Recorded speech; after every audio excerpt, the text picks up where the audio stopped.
ভাই অনেকে ফেসবুক পেজে আমাকে কমেন্ট করেন যে ভাই ফেসবুক থেকে কত টাকা ইনকাম করেন, মানে অনলাইন থেকে কত টাকা ইনকাম করেন।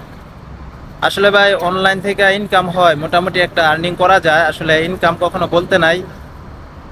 যারা আসলে প্রফেশনালি ভাবে নিছেন ফেসবুক ইউটিউব অনলাইন জগৎটা, তারা মোটামুটি কিছু একটা ইনকাম করতে পারেন, মানে চলার মতো ইনকাম হয়, ইনকাম করা যায়। কিন্তু কত টাকা ইনকাম হয় এসব আসলে সোশ্যাল মিডিয়াতে আইসা বলাটা ঠিক না, আসলে এসব বলতে হয় না। কারণ হলো ওই যে কথা আছে না, মেয়েদের বয়স আর ছেলেদের ইনকাম কখনো জিজ্ঞেস করতে নাই, এই আর কি। তো যারা আসলে অনলাইন প্ল্যাটফর্মে কাজ করেন তারা অথচ বুঝেন যে কত টাকার মতো আর্নিং হয় একটা কন্টেন্ট ক্রিয়েটরের। আসলে যারা কন্টেন্ট ক্রিয়েট করে, আসলে আমি তো সেরকম কন্টেন্ট ক্রিয়েটর না, আমি ওইরকম কন্টেন্ট ক্রিয়েট করি না। কারণ হলো সারাদিন কাজে থাকি, কাজ কাম, মানে কাজ কাম করার পরে যতটুকু সময় পাই অতটুকুর ভিতরে আমি কিছু একটা আর কি করার চেষ্টা করি অনলাইন থেকে ইনকাম করার জন্য। তো আপনারা চেষ্টা করবেন ইনশাল্লাহ। আমি যদি কাজ করে চেষ্টা করি তাহলে আপনারা কেন বসে থেকে চেষ্টা করতে পারবেন না?